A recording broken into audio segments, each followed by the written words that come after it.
नमस्कार दोस्तों, स्वागत है आप सभी का आपकी अपने YouTube channel Shyam class study में। आज की इस वीडियो में बिहार पुलिस परीक्षा में पूछे जाने वाले जीके जीएस के 40 अति महत्वपूर्ण प्रश्नों को प्रैक्टिस सेट लेकर के आया हूं, जो आने वाली बिहार पुलिस परीक्षा के लिए अत्यंत महत्वपूर्ण है।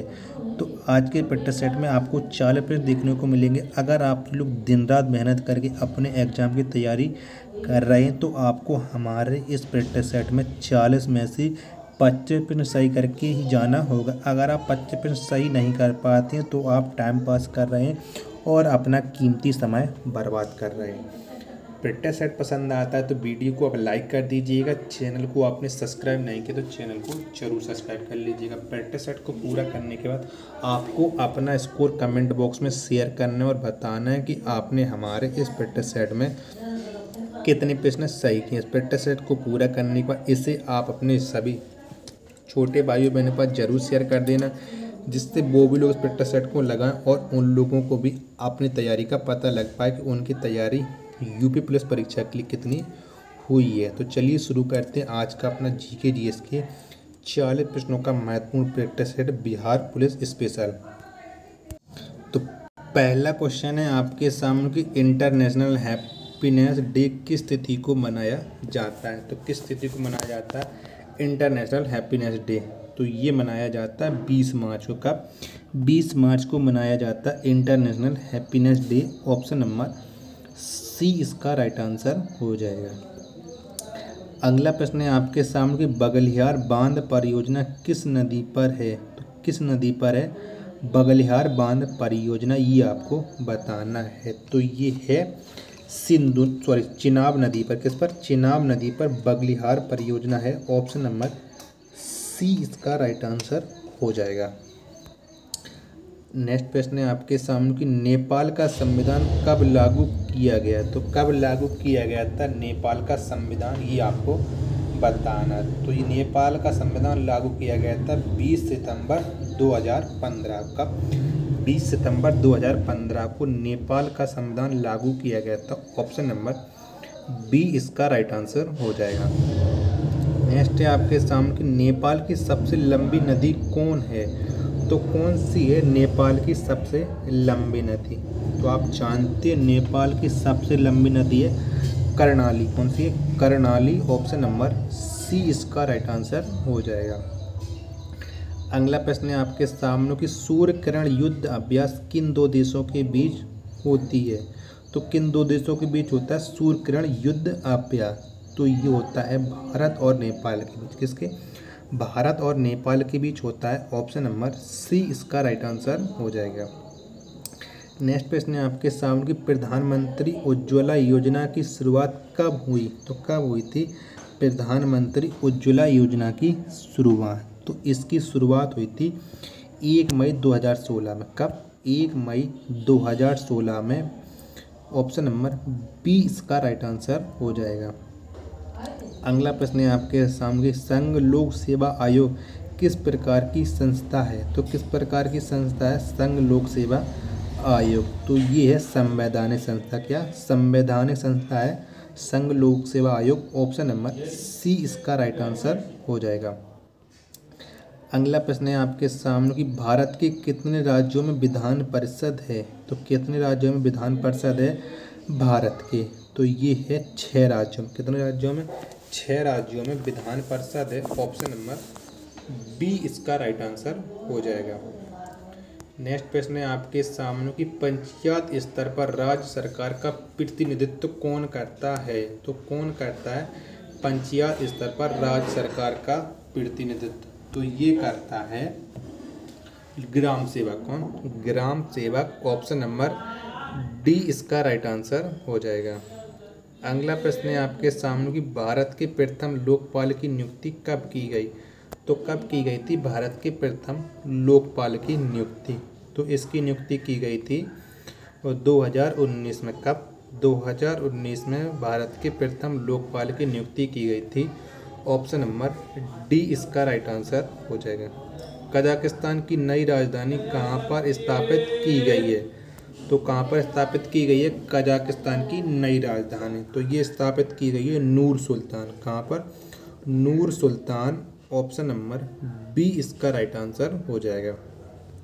राजा मिहिर भोज किस राजवंश से था?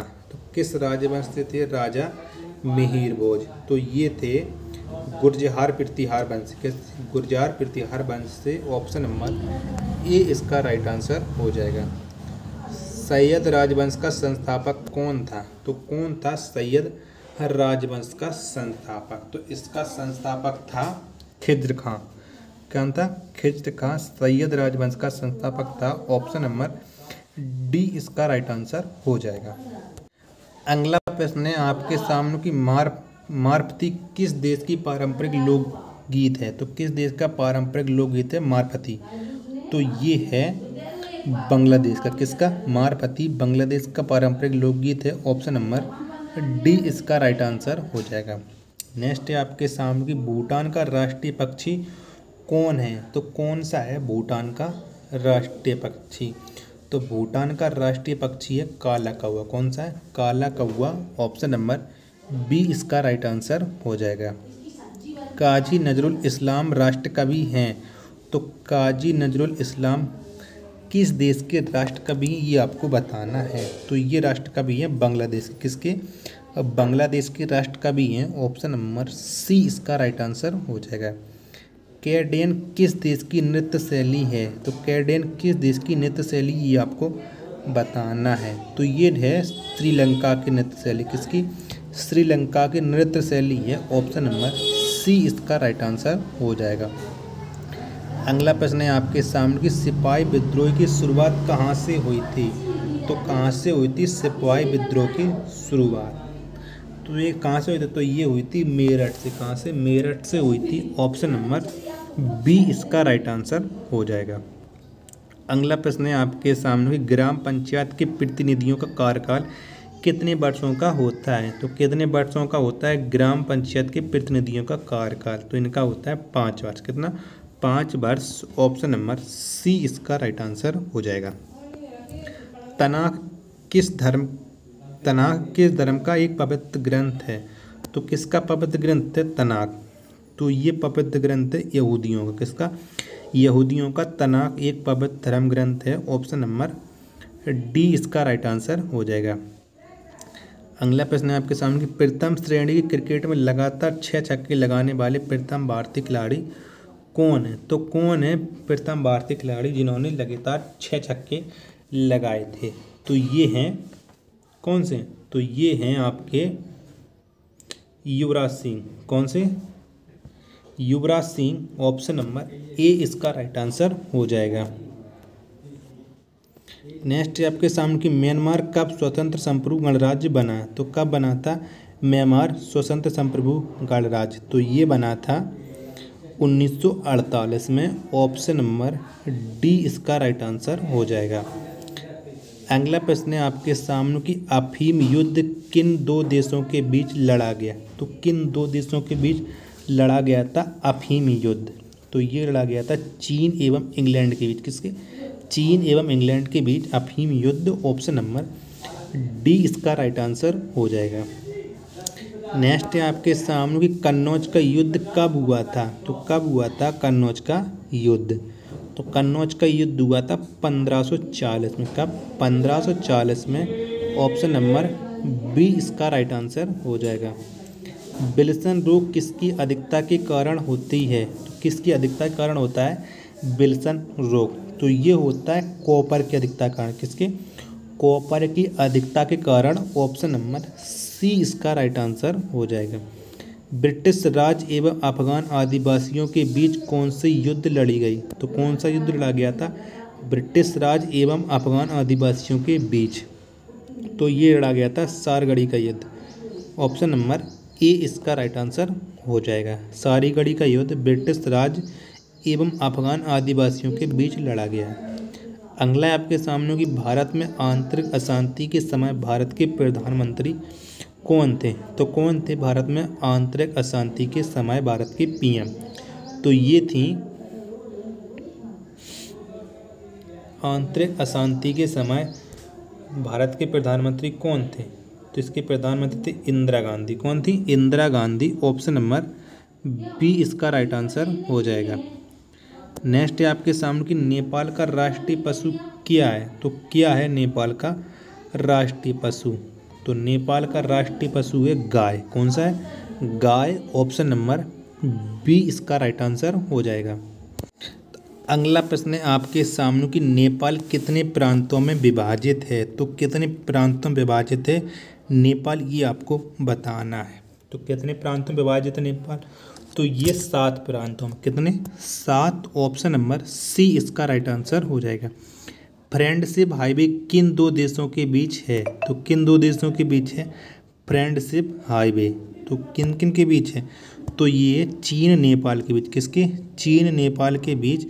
ऑप्शन नंबर बी इसका राइट आंसर हो जाएगा। अगला प्रश्न है आपके सामने कि भारत श्रीलंका के बीच कौन सी युद्ध अभ्यास होती है। तो कौन सा युद्ध अभ्यास होता है भारत और श्रीलंका के बीच? तो भारत और श्रीलंका के बीच होता है मित्र शक्ति। कौन सा? मित्र शक्ति। ऑप्शन नंबर बी इसका राइट आंसर हो जाएगा। अगला प्रश्न है आपके सामने कि बांग्लादेश की सबसे लंबी नदी कौन है? तो कौन सी है बांग्लादेश की सबसे लंबी नदी? तो बांग्लादेश की सबसे लंबी नदी है सूरमा। कौन सी है? सूरमा बांग्लादेश की सबसे लंबी नदी है। ऑप्शन नंबर डी इसका राइट आंसर हो जाएगा।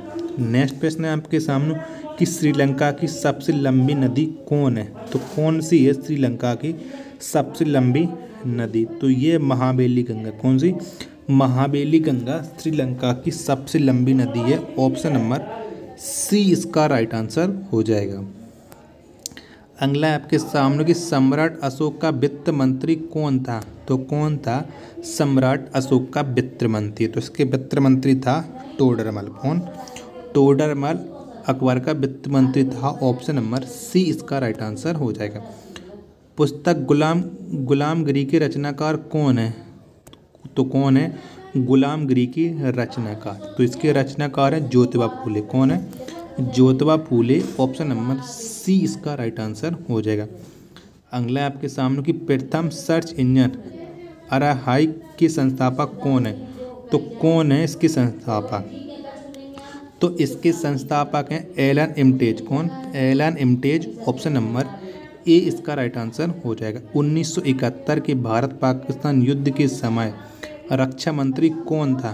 तो कौन था 1971 में भारत पाकिस्तान के युद्ध के समय रक्षा मंत्री? तो ये थे जगजीवन राम। कौन? Jagjivan Ram. Option number B इसका राइट आंसर हो जाएगा। लॉर्ड मेयो की हत्या किस स्थान पर की गई? तो किस स्थान पर की गई थी लॉर्ड मेयो की हत्या? तो ये की गई थी पोर्ट ब्लेयर में। कहाँ? पोर्ट ब्लेयर में लॉर्ड मेयो की हत्या की गई थी। ऑप्शन नंबर ए इसका राइट आंसर हो जाएगा। अगला आपके सामने कि नेपाल के प्रथम राष्ट्रपति कौन है? तो कौन थे नेपाल के प्रथम राष्ट्रपति? तो इसके प्रथम राष्ट्रपति थे रामवरण यादव। कौन? Ramvaran Yadav. Option number B इसका राइट आंसर हो जाएगा। लास्ट प्रश्न है आज के प्रैक्टिस सेट का। पीएम नरेंद्र मोदी फिल्म के निर्देशक कौन है? तो कौन है पीएम नरेंद्र मोदी फिल्म के निर्देशक? तो इसके निर्देशक हैं उमंग कुमार। कौन? उमंग कुमार। ऑप्शन नंबर सी इसका राइट आंसर हो जाएगा। तो अब आप बताएं कि आपने हमारे इन 40 प्रश्नों के प्रैक्टिस सेट में कितने प्रश्न सही किए हैं और आपको ये वीडियो कैसी लगी। वीडियो पसंद आई तो वीडियो को आप लाइक कर दीजिएगा। चैनल को आपने सब्सक्राइब नहीं किया तो चैनल को ज़रूर सब्सक्राइब कर लीजिएगा। मिलते हैं अपने नेक्स्ट प्रैक्टिस सेट में, तब तक के लिए धन्यवाद। जय हिंद प्यारे साथियों।